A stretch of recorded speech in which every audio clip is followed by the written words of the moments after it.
कल मैंने एक वीडियो अपलोड किया था जो सैमसंग का था और उसमें हमने ये प्रॉब्लम को सॉल्व किया था जो कि सामने है अभी।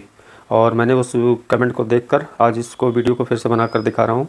उसमें ये लिखा हुआ है कि आप बोले हैं कि मैं कोई भी फ़ॉल्ट होता है उसके जड़ तक जाता हूँ कि फ़ॉल्ट कहाँ से जनरेट हो रहा है।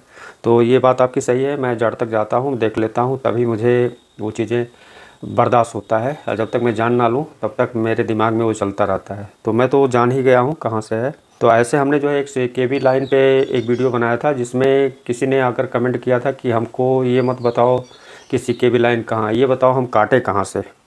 ठीक है, हमको शॉर्टकट मेथड बताओ कि ये शॉर्ट कहाँ है, इसमें करें क्या। कि मतलब उनको अब ये कौन से होंगे, कौन लोग होंगे जो बना रहे होंगे। आज तो बहुत सारी चीज़ें केसेस देखने को मिल रहा है।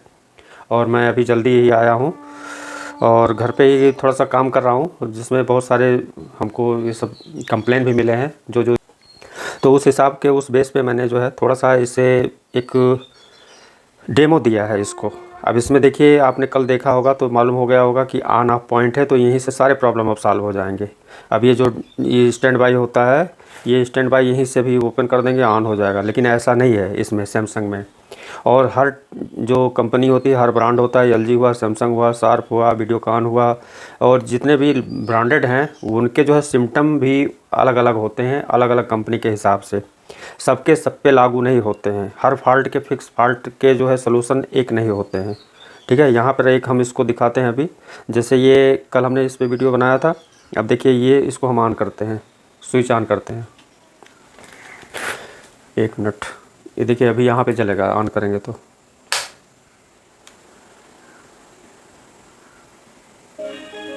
ठीक, अभी ऑन हो गया और यहाँ पे जो है डिस्प्ले दिख रहा होगा ये। अब इसको हम एक वीडियो लगाते हैं, अभी दिखाते हैं आपको। ये मीनू हो गया।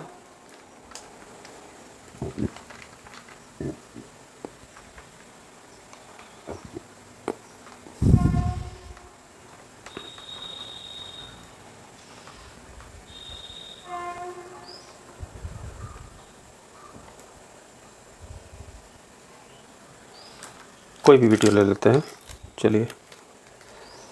रंग जमा हो चकाचक, ठीक है, हिरला पान, अरे ऐसा झटका लगे जिया पे, पुनर्जन्म हो जाए। यहाँ से कम करते हैं। खई के पान। ठीक, अब देखिए यहाँ पे हमने जो है कल ये ओपन किया था। ठीक है, ऑन ऑफ का पॉइंट है, ये दिख रहा होगा। एक मिनट, हाँ ठीक है, ये तार, ये वायर, ठीक, ओपन किए हैं। अब इसमें आपने देखा कि ये जो है यहाँ पे ये बैकलाइट जल रही है। ठीक है, अब देखिए अगर ये पावर ऑन ऑफ का पॉइंट है तो यहाँ से जो है ये बटन काम नहीं करेगा, यानी बंद नहीं होना चाहिए। लेकिन हम अभी आपको दिखाते हैं, ये ओपन करने के बाद भी ये पावर ऑन ऑफ काम करता है। ठीक है, ये पावर ऑन ऑफ का ही ये पॉइंट है वायर, लेकिन ये काम करता है। जैसे अभी देखिए हम यहाँ पे ऐसे करते हैं और यहाँ पर देखिए अभी इसको हम स्टैंड बाई ये बटन दबाते हैं, बंद हुआ। ठीक, अब यहाँ पे अगर इसको ओपन यहाँ से ऑन ऑफ अगर होता तो ये ओपन करने के बाद इसे स्टैंड बाई में नहीं जाना चाहिए। ठीक, क्योंकि यहाँ पे ऑन ऑफ लिखा हुआ है। यहाँ पे जो ऑन ऑफ पॉइंट है, ये देखिए, ये जो है 6 नंबर का लिखा हुआ PS ऑन ऑफ। ठीक, ये PS ऑन ऑफ यहाँ पे हमने 6 नंबर ओपन किया है ये। तो अब इसको जो है ऑन ऑफ होना ही नहीं चाहिए इससे, क्योंकि वायर अगर ओपन है तो ऐसा होना नहीं चाहिए। लेकिन फिर भी स्टैंड बाई में ऑन ऑफ काम ही कर रहा है। देखिए सामने स्क्रीन पे कोई कुछ नहीं दिखाई दे रहा है। ठीक, अब इसे हम ऑन करते हैं, थोड़ा समझने की कोशिश करिए। देखिए ऑन करते हैं, ऑन हुआ, म्यूजिक बजी। अब देखिए इसमें, ठीक,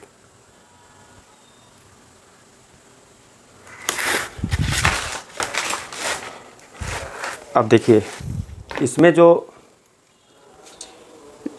फॉल्ट आता है, जैसे देखने में तो लगता है कि अभी हम जो है पूरा सब रिपेयर हो जाएगा क्योंकि ये पॉइंट मालूम हो गया, लेकिन हमने एक इसको सिम्टम दिखाया है कि बैक लाइट से इसका रिलेटेड क्या है, इसलिए मैंने कल इस फॉल्ट को आप लोगों के सामने इसको रखा है। देखिए मेरा जो वीडियो है उन लोगों के लिए है जो इस फील्ड में कुछ नॉलेज रखते हैं, तो उन्हीं को ये समझ में आएगा। और तो देखिए सैमसंग में सबसे ज़्यादा केस आते हैं स्टैंड बाई को लेकर, क्योंकि स्टैंड बाई में क्या है कि जब ये देखिए ये थोड़ा उठाना पड़ता है, इसको हम ऐसे ओपन कर लेते हैं यहाँ से। ये देखिए इसमें सेंसर है, इसमें जो प्रॉब्लम आता है जैसे ऐसे हमने जो है ये बटन ऑन किया इसका स्टैंड बाई वाला रिमोट से, देखिए ये जो है स्टैंड बाई एलईडी चल गई। अब इसमें जो फॉल्ट आता है मदरबोर्ड में, ये सैमसंग का और कई भी मदरबोर्ड इसमें हैं, हम दिखा रहे हैं अभी आपको। इसमें सैमसंग के इस टाइप के भी आते हैं और इस टाइप के भी आते हैं, सब में अलग अलग होते हैं।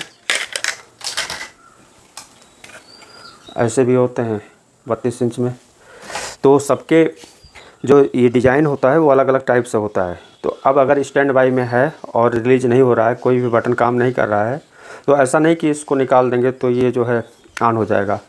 ऐसा एक अदर सेट में होता है जो उस टाइप से डिज़ाइन हो, जैसे इसमें है, इसमें हमने निकाल दिया लेकिन इससे कोई भी रिलेटेड नहीं, यहाँ से ही इसके स्टैंड बाई ऑन ऑफ होंगे। यहाँ से केवल 13 वोल्टेज को कंट्रोल किया जाता है, ठीक है। अब यहाँ पे देखिए, क्योंकि इसमें जो वोल्टेज आ रहे हैं उसके वोल्टेज के बारे में जानकारी होना चाहिए और कैसे किस सिस्टम से कौन सी कंपनी ने डिज़ाइन किया है, इसे समझना ज़रूरी होता है। अब ये अक्सर लोगों को लगता है कि ऑन नहीं है या स्टैंड बाई रिलीज नहीं हो रहा तो ये नॉर्मल तरीके से हो जाएगा। देखिए एक फ़ॉल्ट के लिए आपने कहीं भी देखा तो कहीं रैम की सप्लाई या कहीं भी अलग थोड़ा सा अंतर आया, या यहाँ पे वोल्टेज ड्रॉपिंग आया, एम्पियर इशू आया, कुछ भी आया, तो उससे रिलेटेड अगर प्रॉब्लम सॉल्व किया गया तो लगता है कि सब में ही प्रॉब्लम ऐसा ही होगा, ऐसा नहीं होता है, ठीक है। इसके बहुत सारे बोर्ड रिपेयरेबल नहीं होते हैं, ऐसा इशू होता है क्योंकि इंटरनल आईसी से भी ये फॉल्ट आते हैं। जो हमारा मेन आईसी होता है वो बहुत ओवर हीट होता है, ठीक है। और अगर किसी को ये चीज़ें सॉल्व भी कराना हो तो ये हम यहाँ पे ये 1200-1000 रुपये में ये पूरा नया बोर्ड ही लगा कर दे देते हैं। अगर रिपेयर कराना हो तो 500 रुपये में, 400 रुपये में रिपेयर हो जाता है। अब इसमें अगर हम इसको आउटलाइन डायग्राम बना के अगर क्लियर करके बताते तो बहुत सारे प्रॉब्लम, हमारा टाइम बहुत इसमें लगता है बताने में, और लोगों को इंटरेस्ट नहीं है, लोग को शॉर्टकट चाहिए। अब लोग में हम ये नहीं देख पाएंगे कि कौन कौन से लोग हैं रिपेयरिंग फील्ड में या कैसे कैसे लोग हैं, लेकिन हम उससे अपने वीडियो से अनुमान लगा लेते हैं। और बहुत सारे मैटर हमारे सामने ऐसे आए थे, इसलिए हमने रिपेयरिंग के वीडियो बनाना बंद भी कर दिए हैं। बस कुछ कुछ जो टिपिकल फॉल्ट है उन लोगों के लिए बना रहे हैं जो इस फील्ड में पहले से काम कर रहे हैं। जो आशा करता हूँ कि ये आपको इसका फंडामेंटल समझ में आ गया होगा एलईडी टीवी का, यानी इसका नहीं, ये जितने भी सिस्टम हैं सबके सिस्टम के डिज़ाइन कंपनी के बेस पे होते हैं, क्योंकि बहुत सारी कंपनियां किसी का कॉपी नहीं करती हैं, ठीक है। वो अपने ब्रांड को अलग से नाम देने के लिए उनको ज़रूरी होता है कि अपने हम सिस्टम अलग ब्रांड से डिफरेंस रखें, ये मालूम हो कि ये एलजी है, ये सैमसंग है, इसमें ये खासियत है, इसमें ये खासियत है। इसलिए अपने ब्रांड को बनाने के लिए, बनाए रखने के लिए ये विशेष ध्यान दिया जाता है। तो सबके सिस्टम की कुछ विशेषता होती है और वही विशेषता कस्टमर उसे पसंद करता है। और मेरे सामने भी जो इस समय कंप्लेन आ रहे हैं, कस्टमर आके बताता है कि जैसे जैसे लोग मान लीजिए, चलिए जो भी हमारे पास ये कमेंट किए थे ये पढ़कर मुझे काफ़ी खुशी हुआ कि इंटरनल नॉलेज रखने का भी जो है इंटरेस्ट रखते हैं लोग, ये मुझे काफ़ी खुशी हुआ। अब इन लोगों की अगर संख्या ज़्यादा होगी तो मुझे और भी खुशी होगा, क्योंकि इंटरनल बताने में, डीपली समझाने में मुझे सबसे ज़्यादा इंटरेस्ट आता है उसमें।